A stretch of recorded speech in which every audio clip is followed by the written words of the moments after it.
Hi viewers, welcome to our channel. ప్రస్తుతం మనతో పాటు దాము బాలాజీ గారు సీనియర్ జర్నలిస్ట్ ఉన్నారు. వారితో ఒకసారి మాట్లాడదాం. సార్ నమస్కారం. సార్ నమస్తే. సార్ మావోయిస్టుల పైన వరుసగా ఎన్కౌంటర్లు జరుగుతున్నాయి. చాలా మంది మావోయిస్టులు చనిపోయారు. అయితే దీనిపైన కొన్ని అనుమానాలు కూడా వ్యక్తం చేస్తున్నారు. ఇవి ఎన్కౌంటర్లు కావు, పట్టుకొని కాల్ చేస్తున్నారని కూడా పౌర సంఘాలు ఆరోపించడం జరిగింది. అయితే ఇప్పుడు మావోయిస్టులే ఒక లేఖ రిలీజ్ చేసినట్టుగా తెలుస్తుంది. అంటే వాళ్ళు ఎలా పట్టుకున్నారు, ఎలా చంపేస్తున్నారు అని చెప్పేసి ఆ లేఖలో పేర్కొన్నట్టుగా కూడా వార్తలు వస్తున్నాయి. మరి ఆ లేఖలో ఏముంది, మావోయిస్ట్ ఏం చెప్తున్నారు? CPI Maoist, communist party of India Maoist అధికారిక ప్రతినిధి వికల్ప్ పేరుతో ఒక చాలా పెద్ద ప్రకటన వచ్చింది.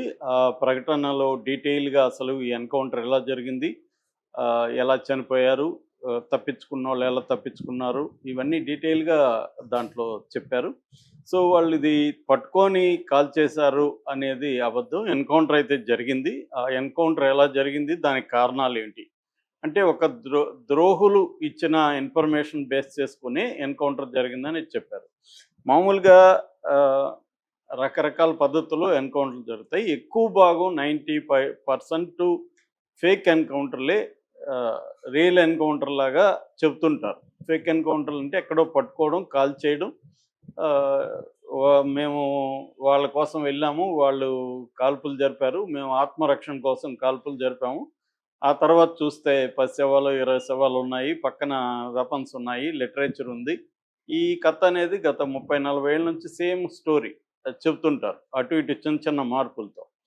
కానీ ఇక్కడ జరిగింది వేరే రకమైన ఎన్కౌంటర్. ఇక్కడ ఏం జరిగిందంటే ఆయన వికల్ప్ చెప్పిన దాన్ని బట్టి యాక్చువల్గా ఇది జరిగింది వచ్చి నారాయణపూర్ జిల్లా, ఛత్తీస్గఢ్లో. మాడ్ అంటారు, మామూలుగా అబూజ్ మడ్ అంటాం. అబూజ్ మడ్ని లోకల్గా మాడ్ అని పిలుస్తారు. సో మాడ్లో గుండే కోట్ అనే ఒక ఫారెస్ట్ ఏరియాలో ఈ పర్టికులర్ ఎన్కౌంటర్ 21st మార్నింగ్న జరిగింది. సో ఈ వికల్ప ఏం చెప్తున్నారంటే యాక్చువల్గా 6 నెలలకు ముందు నుంచి కూడా మా ఈయన బసవరాజు అలియాస్ నంబాల కేశవరావు, బిఆర్ దాదా అని లోకల్గా పిలుస్తున్నారు ఆయన్ని. సో బిఆర్ దాదా అక్కడే ఉంటున్నాడు. ఆ విషయం పోలీసులకు ముందే తెలిసింది. అయితే వాళ్ళు ఎక్కడ ఏంటనేది దగ్గరికి ఎలా వెళ్ళాలి అది తెలియని పరిస్థితి ఉంటే ఈ మధ్యకాలంలో ఏమైందంటే మొత్తంగా దాదాపు 60 మంది వరకు ఉన్నారు ఫస్ట్లో. ఆ తర్వాత కొన్ని ఎన్కౌంటర్లు వరుసగా జరగడం మొదలుపెట్టాయి. ఈ 21కి ముందు కూడా ఒక 10 రోజులు 20 రోజుల ముందు కూడా 2 ఎన్కౌంటర్లు జరిగాయి. ఈ 60 మందిలో చాలామంది సరెండర్ అయిపోతూ వచ్చారు. ఈ 20 మందిలో ఏంటంటే ఒక స్టేట్ కమిటీ మెంబర్, తర్వాత ఆయనే జంగ్ అనే పత్రిక కూడా ఎడిటరు సజ్జా నాగేశ్వరరావు. అది కాకుండా ఈ ఈ యూనిఫైడ్ కమాండ్ అంటారు, అంటే ఒక సెంట్రల్ కమిటీ సెక్రటరీ స్థాయి నాయకుడు ఉన్నప్పుడు ఆయనకి 3 అంచెల భద్రత ఉంటుంది. ఈ 3 అంచెల భద్రతకి 60 మంది ఉన్నారు. వీళ్ళందరూ కూడా సెంట్రల్ కమిటీ స్టాఫ్ అంటారు వీళ్ళని. అంటే సెంట్రల్ కమిటీ ఏ నాయకుడు వచ్చినా ఈ స్టాఫ్ సెక్యూరిటీ ఇస్తుంది. వీళ్ళు ఫైరింగ్లో ఎక్స్పర్టైజ్ ఉంటారు, అనుభవం ఉన్న వాళ్ళు ఉంటారు. అలాంటి వాళ్ళనే అక్కడ పెడతారనమాట. ఎందుకంటే ఒక సెంట్రల్ కమిటీ నాయకుల్ని కాపాడాలి కాబట్టి దానికి తగిన ఒక భద్రతా నెట్వర్క్ని ఏర్పరిచారు. సో ఎవరు సెంట్రల్ కమిటీ నుంచి ఇక్కడికి వచ్చిన ఈ ఏరియాకి ఈ 60 మంది ప్రొటెక్షన్గా ఉంటారనమాట. ఈయన 3 అంచెల భద్రతని ఇస్తారు. ఈయనకు కూడా జనరల్ సెక్రటరీ కాబట్టి నంబూరు కేశవరావు లేదా బసవరాజు ఈయనకు కూడా ఇచ్చారు. అలాగే 60 మంది ఉన్నారు. ఈ 60 మందిలో కొంతమంది ఈ ఎన్కౌంటర్లకి భయపడో లేకపోతే ఆల్రెడీ వాళ్ళకి ఇంట్రెస్ట్ లేకనో మొత్తానికి సరెండర్ అయిపోయారు.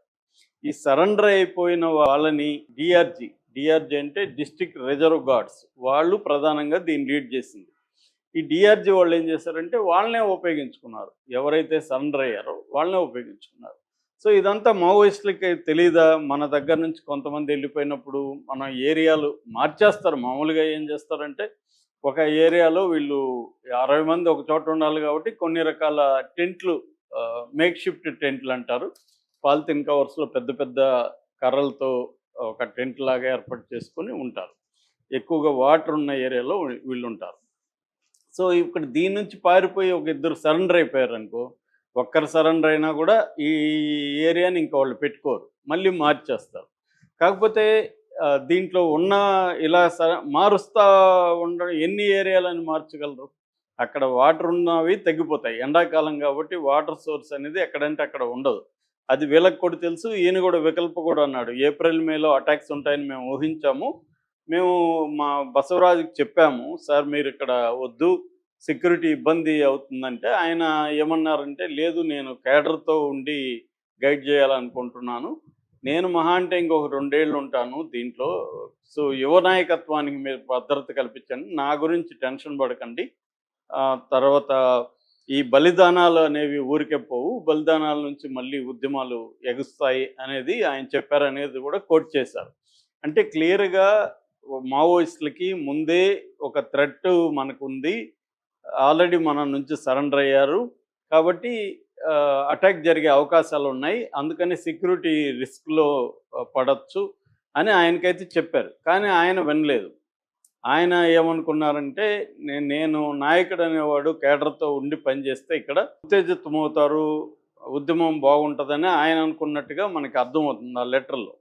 చాలాసార్లు ఇదే జరుగుతుంది. తెలిసి కూడా తప్పులు చేయడం అనేది ఇక్కడే జరుగుతుంది. నేను పర్సనల్ కూడా చూశాను. అంటే సెంట్రల్ కమిటీ, స్టేట్ కమిటీ నాయకులు ఒక్కొక్కసారి ఎక్కువగా సెంట్రల్ కమిటీ వాళ్ళు ఎక్కువ కంటే కూడా స్టేట్ కమిటీ వాళ్ళు ఎక్కువ నష్టపోతుంటారు. వాళ్ళకి తెలుస్తుంది.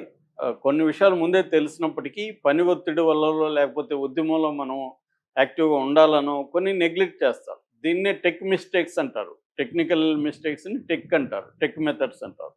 ఈ టెక్ మిస్టేక్స్ చేయడం అనేది ప్రధానంగా ఉంటుంది. ఎప్పుడైనా లోపాలు లేకపోతే నష్టాలు అనేవి 2 రకాలుగా ఉంటుంది. ఒకటి ఇంటర్నల్గా ఉద్యమంలో నాయకత్వం చేసే లోపాలు, ఎక్స్టర్నల్గా బలంగా అంటే వాళ్ళ భాషలో చెప్పాలంటే ఎనిమి అంటే పోలీసులు కావచ్చు, సెంట్రల్ పారామిలిటరీ ఫోర్సెస్ కావచ్చు, ఇవన్నీ. సో ఎనిమి టాక్టిక్స్ కావచ్చు, అది ఎక్స్టర్నల్ ఫోర్స్. సో దీనికి ఏం కావాలంటే కౌంటర్ ఇంటెలిజెన్స్ నెట్వర్క్ ఉండాలి. మావోయిస్టులకి ముందు నుంచి కూడా ఆ లోపం ఉంది. Counter intelligence network very very weak మావోయిస్టులకి. ఒక యూనిఫైడ్ కౌంటర్ ఇంటెలిజెన్స్ నెట్వర్క్ లేదు. ఎల్టీటీ లాంటి వాళ్ళకి కౌంటర్ ఇంటెలిజెన్స్ నెట్వర్క్ ఉంటుంది. అంటే ఎనిమీ ఇంటెలిజెన్స్ నెట్వర్క్ని అర్థం చేసుకొని దాన్ని బ్రేక్ చేసేదానికి ఒక కౌంటర్ ఇంటెలిజెన్స్ నెట్వర్క్ ఉండాలి. మావోయిస్టులకు ముందు నుంచి కూడా ఆ లోపం ఉంది.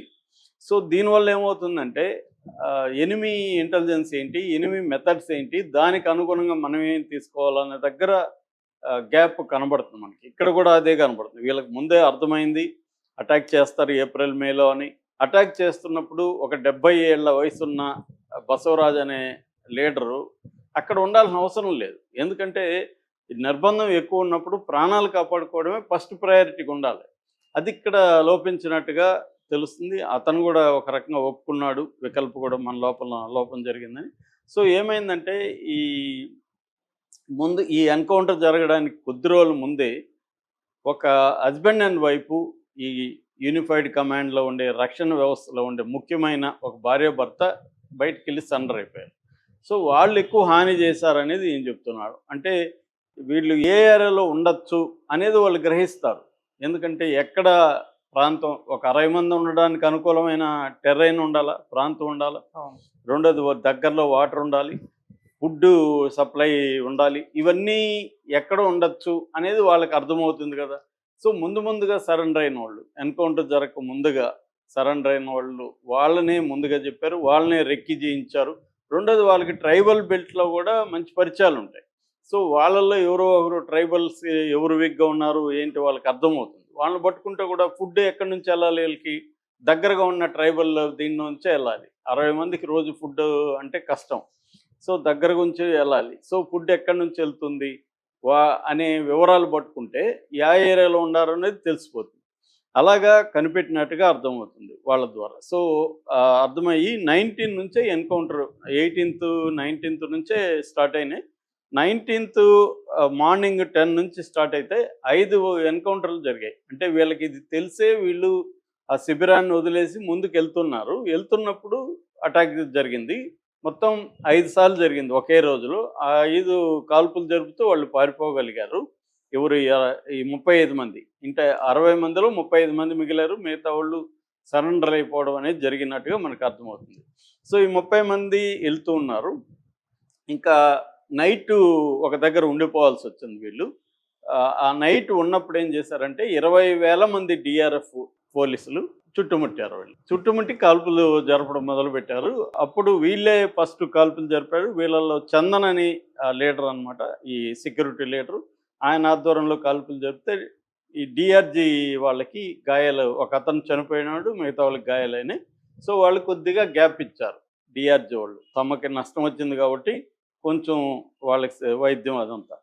దాని తర్వాత మళ్ళీ మార్నింగ్ అటాక్ చేయడం మొదలుపెట్టారు. ఈ మార్నింగ్ అటాక్‌లో ఏమైందంటే, ఈ 35 మంది ఉన్నారు. పెద్దాయన ఉన్నారు బసవరాజు.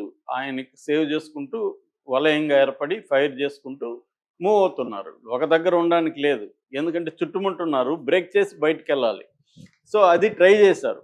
ట్రై చేసినప్పుడు ఒక 7 మంది ఒక టీమ్‌గా ఒక బ్రేక్ చేసుకొని వెళ్ళిపోగలిగారు. అంటే వలయం ఉంది. ఆ వలయంలో కాల్పులు జరుపుకుంటూ వాళ్ళు ఎప్పుడైతే కాల్పుల్లో మనం కాల్పులు జరిపినప్పుడు అవతలోళ్ళు కొంతమంది గాయాలయ్యి, కొంతమంది సైలెంట్ అవుతారు. ఆ గ్యాప్‌లో వీళ్ళు వెళ్ళిపోగలిగారు 7 మంది. మిగతా 28 మంది వెళ్ళిపోలేకపోయారు. ఎందుకంటే ఈ లోపల వాళ్ళు తేరుకొని షెల్లింగ్ అని రాసాడు ఈయన. విపరీతంగా బుల్లెట్ల వర్షం కురిపిస్తున్నారు. ఈ బుల్లెట్ల వర్షం లోపల నుంచి బయటికి వెళ్ళడానికి వీళ్ళ వల్ల కాలేదు. అలాగా ఇరుక్కుపోయారు. అయితే చివరి ప్రాణాలు, చివరి ఊపిరున్నంత వరకు కూడా ఆయన్ని ఒక్క చిన్న గీత కూడా పడకుండా ఆయన్ని జాగ్రత్తగా చూసుకున్నారు. 28 మంది ఒక్కొక్కరు చనిపోతూ వస్తున్నారు. చివరి వ్యక్తి మిగిలే వరకు కూడా ఆయన్ని సేఫ్ చేసుకుంటూ ఫైట్ చేశారు. ఫైనల్‌గా వాళ్ళందరూ చనిపోతే ఈయనొక్కడిని మాత్రం ప్రాణాలతో పట్టుకున్నారు. ప్రాణాలతో పట్టుకొని తీసుకెళ్ళి చిత్రహింసలు పెట్టి కాల్చేశారు అనేది ఇప్పుడు వికల్ప్ చెబుతున్నాడు. 7 మంది మాత్రం తప్పించుకొని బయటికి రాగలిగారు. వాళ్ళు చెప్పిన దీన్ని బట్టే మొత్తం ఇదంతా రాసినట్టుగా మనకి అర్థమవుతుంది. ఆ 7 మంది. ఓకే. సో ఇక్కడేందంటే మనకు క్లియర్‌గా అర్థమయ్యేది, వీళ్ళ వైపు నుంచి కూడా, మావోయిస్టుల వైపు నుంచి ముఖ్యంగా నంబాల కేశవరావు పరిస్థితిని అర్థం చేసుకొని దానికి తగినట్టుగా బిహేవ్ చేయడంలో, జాగ్రత్తలు పాటించడంలో ఫెయిల్యూర్ కనబడుతుంది. ఆయనకు ముందే తెలిసినా కూడా ఆయన బలిదానాలు ఇవి మాట్లాడాడు తప్ప పరిస్థితిని అంచనా వేసుకొని వెళ్ళడంలో ఫెయిల్యూర్ కనపడుతుంది. రెండోది 60 గంటలు వీళ్ళకి ఫుడ్డు లేదు, నీళ్లు కూడా లేవు. 60 గంటలు నీళ్లు, ఆహారం లేకుండా పోరాడడం కూడా మామూలు విషయం కాదు. 35 మందికి. ఇటుపక్క 20,000 మందికేమో ఎప్పటికప్పుడు హెలికాప్టర్ల నుంచి ఫుడ్డు, వాటర్ వీళ్ళకి సప్లై జరుగుతుంది. వీళ్ళకి లేదు. సో లేకపోయినా కూడా దాదాపు వీళ్ళు 60 గంటలు ఫైట్ చేశారు 35 మంది, 20,000 మంది సైన్యంతో. అంటే ఇట్స్ ఎ గ్రేట్ థింగ్ యాక్చువల్‌గా. అంటే మావోయిస్టులకు ఉన్న స్పిరిట్ కావచ్చు, ప్రాణాలు తెగించిన ఇది కావచ్చు, కమిట్మెంట్ కావచ్చు, దానివల్లే వాళ్ళు పోరాడగలిగారు. ఇది విన్నింగ్ బ్యాటిల్ కాదు. ఎందుకంటే 35 మందిని 20,000 మంది చుట్టుముడితే బతికే పరిస్థితి ఎక్కడుంటది? అయినా కూడా 7 మంది తప్పించుకోగలిగారంటే ఇట్స్ ఎ గ్రేట్ థింగ్. ఈయన వికల్ప్ ఇంకోటి కూడా ఏమంటున్నాడంటే,